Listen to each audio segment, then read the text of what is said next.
Hey everybody, my name is Kyle Henderson, I'm Rich Moore. I know stuff. and we're coming at you from the pages. Today we're going to be talking about the new series Daredevil. 13 episodes, recently just debuted, the first season on Netflix. It is connected to the Marvel Cinematic Universe, which is the Avengers, Iron Man, Thor, and all that jazz that's been going on, including Agents of S.H.I.E.L.D. They've actually started to branch out into television. Now they're on Netflix. It's a dark, gritty, much more grounded show. It has much more of a realistic feel to it, while it still acknowledges that Avengers did happen with Asgardian gods punching aliens and men dressed in flags punching aliens. It still has its own realistic feel to it. Right, and it occupies a different niche, just like it does in the comic books and the cinematic universe, where it's very street level, very small, very intimate, as opposed to the movies where everything is grand and end of the world combat. Yeah, everything's very blockbustery, and it's good because it branches out to people who aren't a fan of that style of story, but it still keeps them centered in the reality, in the Marvel reality. And that's one of the things I've always loved about Daredevil and any sort of street level hero, like Batman when he's not fighting, for the Justice League, or Moon Knight or Punisher. It's one of the things I've always enjoyed about it so much is the way they kind of deal with things that we've been dealing with in our own life. They deal with drug dealers, they deal with corrupt cops, they deal with corrupt officials all the time, And Daredevil certainly doesn't shy away from any of that. So I know what I liked the most about it was easily the Kingpin. Right. Yeah, I felt like it's definitely a high point. The only way you can ever have a good hero is if you have a good villain. Absolutely. Yeah, and I mean, Batman has his Joker, he has his Ra's al Ghul, Superman has his Lex Luthor. The X-Men have Magneto and Apocalypse and all this other jazz, and it's those characters that help heroes develop because they give them either counterpoints or they show them a slightly different opinion, and that's what I loved so much about this was how almost right Kingpin felt. He was so close to doing almost what Daredevil wanted to do. He just had different methodologies. Right, and that's one of the things that I think this show adds to the mythology from the comic books is I've never seen the Kingpin be this human or relatable before. He was always kind of like the epitome to evil, that great dark side. He was Daredevil's Satan. He was always very, very cold in the comic books. In fact, the only time he ever shows any kind of emotion is towards his wife Vanessa, and they do get into that in the comics. But with this, it's sort of an origin story. The first season, yeah, it's and we get the origin of the Kingpin, and they humanize him even to an even greater degree than any of the comics that I've read, and that's part of the things that I really liked about this was it actually adds to the mythos instead of just taking certain parts. It complements it. Yeah, something I've seen a lot actually in comics, and when they try to do like a Wilson Fisk origin story is all they really do is show off how truly monstrous he's always been. Whereas in this show, what they do so well is they make the villain so tragic almost. They make him relatable in that sense. Yes. So that was my favorite point of view. And I like. Was there anything else that you liked? Actually, I'm blown away by the Kingpin's character as well. But I think so far probably my favorite part of this show is the overall tone of it.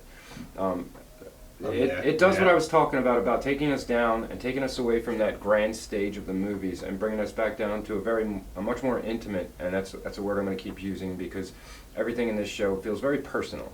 Everything it's all an internal conflict as opposed to the monsters from space. It's more about Daredevil and the Kingpin's own internal conflicts, and that's probably my favorite part of the show so far. Yeah, it's beautiful watching it happen. You see a lot of the duality of these characters come out.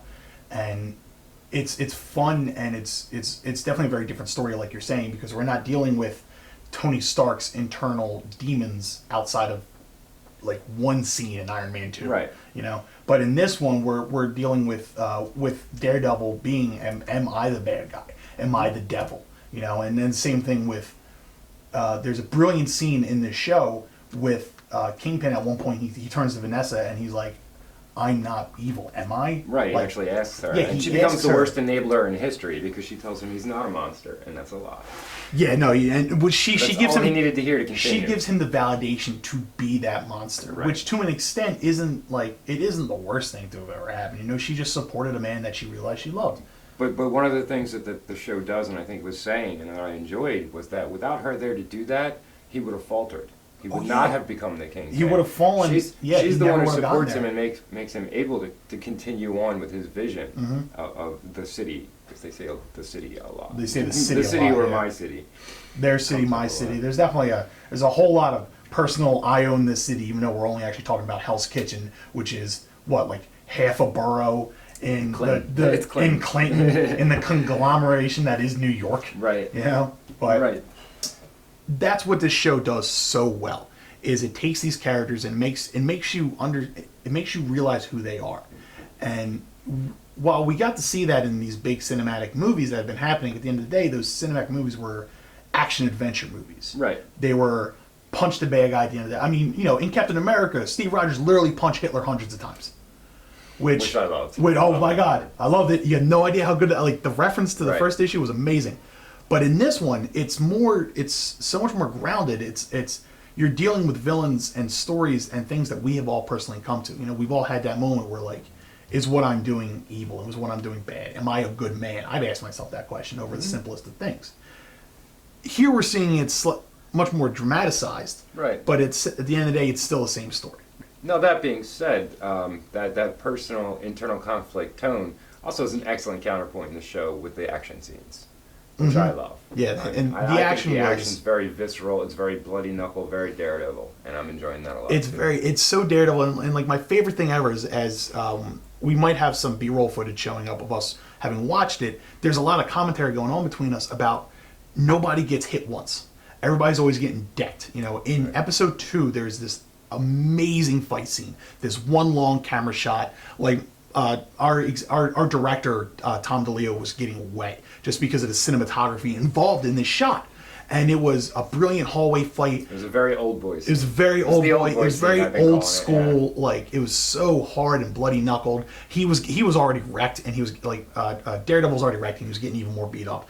But all these like literally nameless henchmen were just fighting back, and were taking hits and giving hits. Right. They weren't all getting one punch KO'd, Mm-hmm. which is funny because that's something that I'll tolerate in the comics more than I will in the movies and TV shows. Because in the movies and TV shows, the realism of it actually pulls you out of your suspension of disbelief when when a big tough muscle guy whose only job it is to fight just gets dropped in one punch.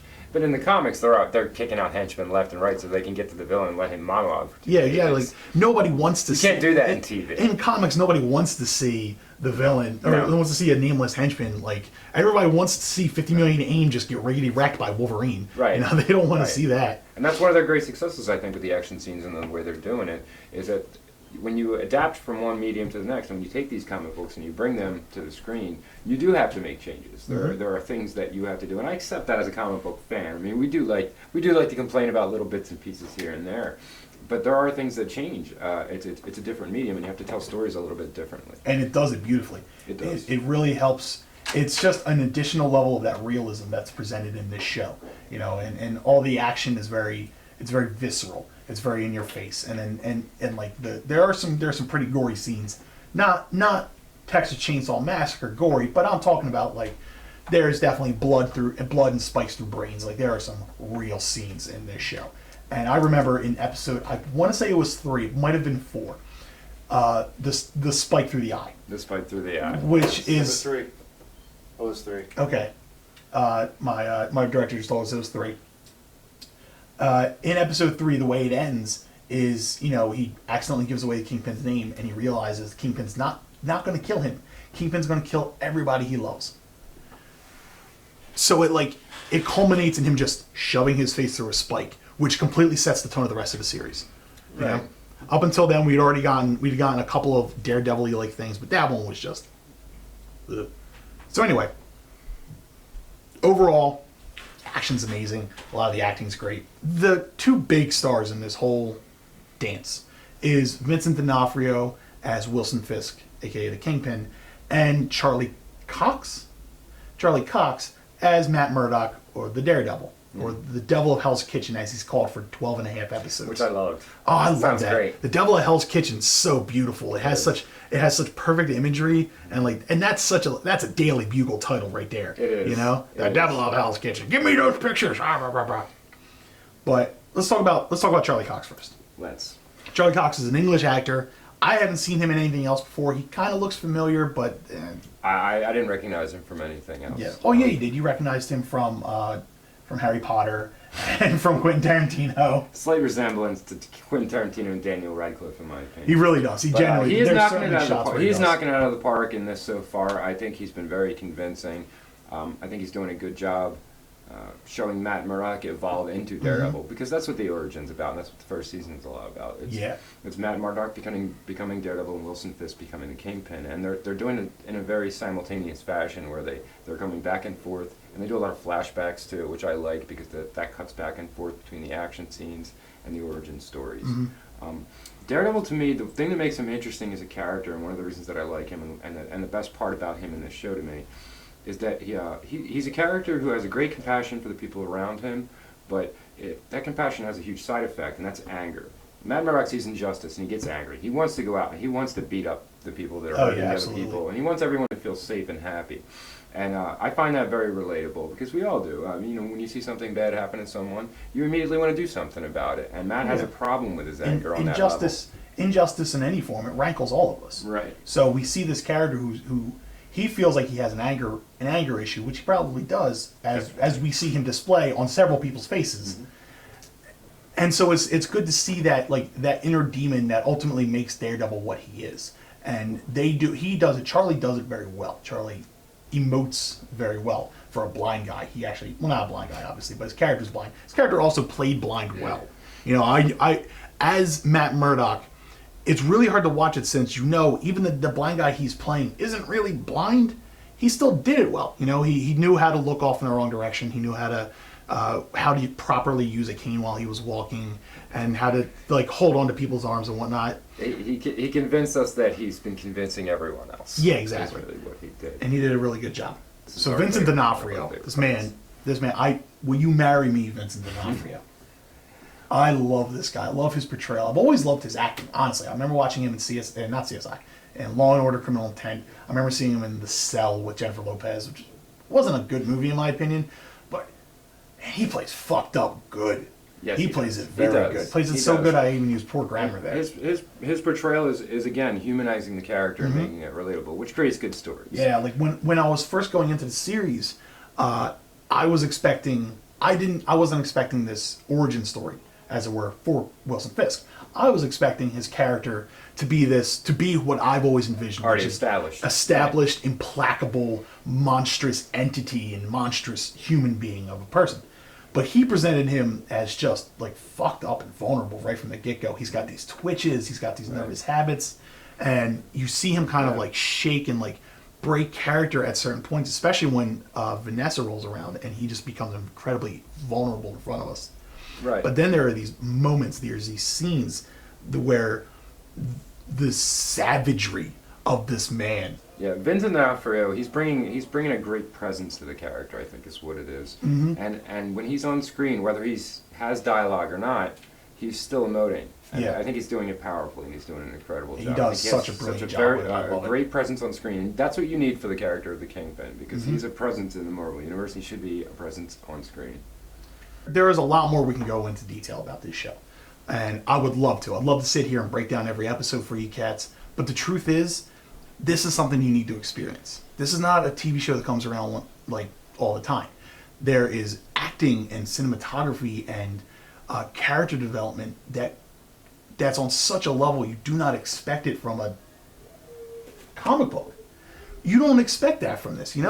We expect explosions and which we do get, but we expect this sort of over the top acting style. We're expecting comic book actors. Right, and we've been trained to do that, but this is why we're in that golden age now, because we're starting to get comic book movies and TV shows that actually take themselves a little bit seriously. We're not in the Batman 60s TV show anymore. We're getting serious attempts to tell stories about these characters, and I'm in heaven from it, and this is a great example of it. Thank you so much for watching. We're sorry we tend to drone on a lot.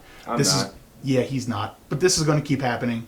If you cats would like to keep following us, go ahead, share, subscribe. We're going to come at you next week. Probably going to be talking about the Avengers and the massive woodies we have from them. Thank you so much for joining us here at From the Pages. My name's Kyle. I'm Rich Moore. Have a good night.